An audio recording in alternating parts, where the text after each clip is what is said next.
上集的入门专业从 T1 开始，说明了关于 2D 模型的基本规格、工作内容、收入、学习建议。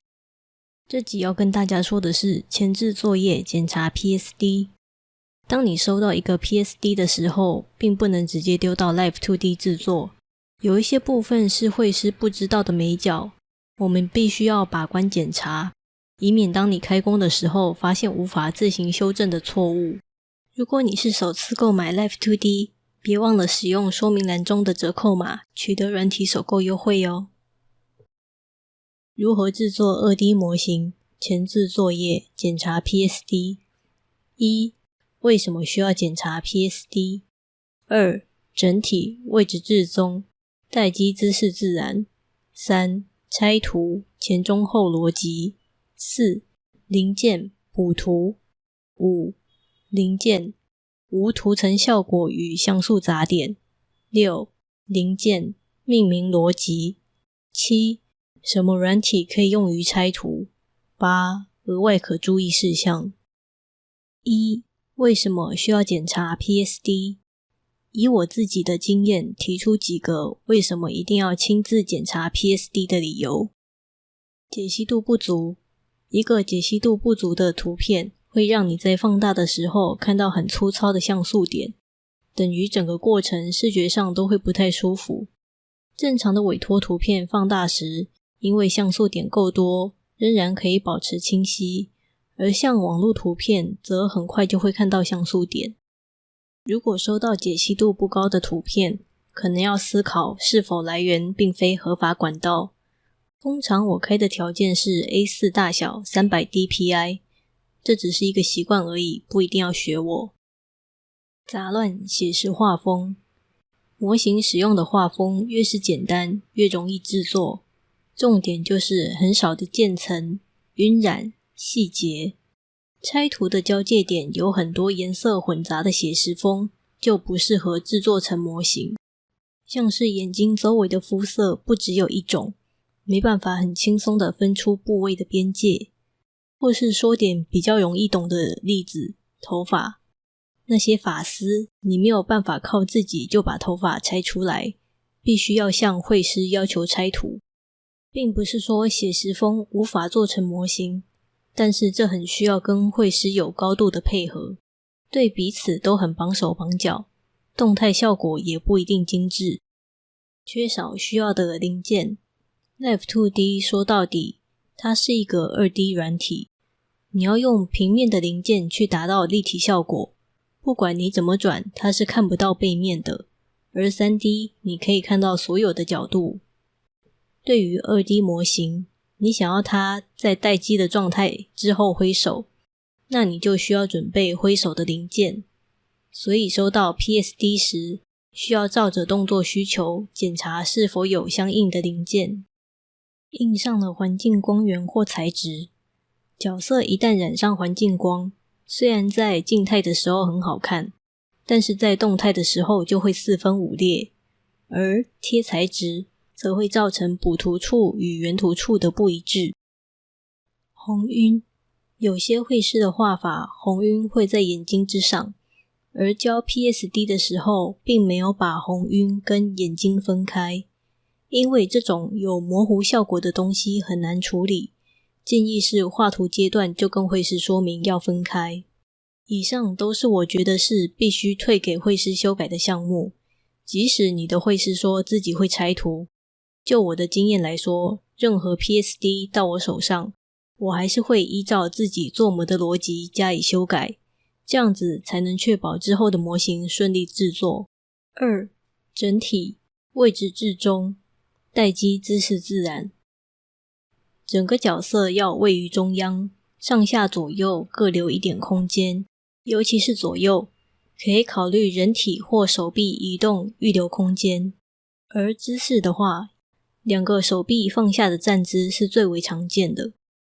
3. 拆图前中后逻辑。每个部位都可以分成前、中、后，或是以3的基准进行拆图，像是头发、前发、侧发、后发，或是衣领处可以分成领子前、脖子、领子后。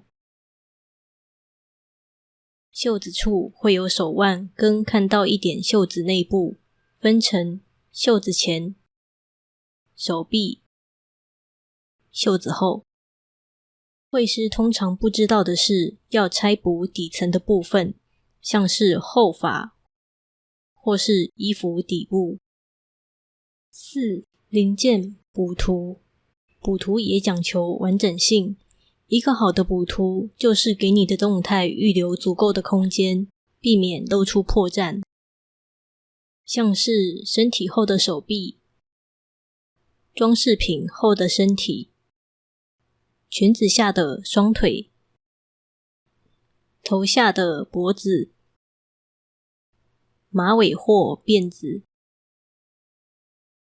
任何动的地方都要考虑部位是否会因为动态而露出破绽，都要往衔接点再延伸出去。5.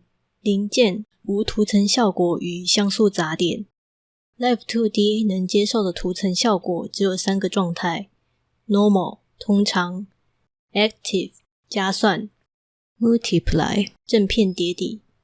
如果你觉得很难懂，就记普通、变亮、变暗。这些效果可以透过 PSD 被 Live 2D 接受，但是为了要使用这些效果，需要零件的高配合度，还有最终程式是否可以显示而定。不然还是建议将效果合并，让所有的涂层为普通状态，这样比较没有出错的机会。而像素杂点可能存在于零件内或外，零件内可能是绘师不小心瞥到，也有可能是没有填色的空隙。而零件外如果有杂点的话，会让该零件的范围扩大，会影响 Live 2D 对零件范围的判断不够服帖，就要用边界功能检查并清除。6. 零件命名逻辑。我一开始学 Live 2D 的时候，最有障碍的大概就是哪里是左边，哪里是右边。从官方模型你会发现方向都是以角色自己为出发点。当我们看着角色的左边眼睛，你会说那是左眼，但其实那是右眼。建议把自己当作那个角色，会比较容易区分方向。而有些人会用中文给零件命名，也许给自己做点 GIF 小动画可以，但是你输入到 Live 2D 的时候，全部都会是乱码。而且当你要给程式使用的时候，会产生很多问题。但只要改成英文，很多不明的原因，程式错误都会消失。虽然很麻烦，但还是早点习惯吧。至于命名的逻辑，我个人是这样：方向、左右、位置、上中下、部位、状态、数字。从简单到复杂，我们以左手臂来说，左手臂 L arm 方向加部位，左上手臂 L up arm 左下手臂 L down arm 方向加位置加部位，左上手臂普通 L up arm normal 左下手臂普通 L down arm normal 左下手臂挥手 L down arm wave。 这是一个左上手臂可以通用，所以只换左下手臂来挥手的情况，方向加位置加部位加状态。左手臂戳1 L arm poke 1，左手臂戳白2 L arm poke white 2，左手臂戳白3 L arm poke white 3。这是一个角色穿着白色衣服正在戳脸的动作，而手的部分可以通用，因为没有任何衣服在手部。为了清楚它们的关系，我用数字连接它们。在命名的时候尽量简短但能看懂，我选了自己能快速记起来的字变成缩写，像是我把 normal 缩成 nor，down 缩成 dw。7. 什么软体可以用于拆图？ Clip Studio Paint 或 Photoshop 是2个我用过的拆图软体，不一定要用这2个，任何有以下功能的绘图软体应该都可以胜任。边界功能，圈出物件的外轮廓，检查杂点；笔刷补图，橡皮擦补图，模糊补图，可输出 PSD。 就我自己的习惯是使用 Clip Studio Paint 来处理 PSD， 可以下载很多笔刷，然后留下适合补图的，应用在模糊或橡皮擦也很方便。8. 额外可注意事项，以上的重点可以让模型师知道如何去要求绘师拆图，不过也不要太勉强他们，毕竟模型师才是最了解 Live 2D 逻辑的人，尽量以2边可以配合的程度保持良好的合作关系。另外，模型师可以在这个部分定按角色要做的表情与动作，下载一些 GIF 或是动画截图当做动作参考，然后大致想一下要怎么动。还有可能使用到的参数形式，开关、转动、移动、摆动、多差分，以组合出想要的动作。这只是属于动态草稿的部分，使用的参数量有可能会比这个阶段还要多很多。这集的课程到这边结束，你可以分享给你任何愿意学习的朋友。要是你可以留言，那我会很开心的，我很喜欢看大家的留言。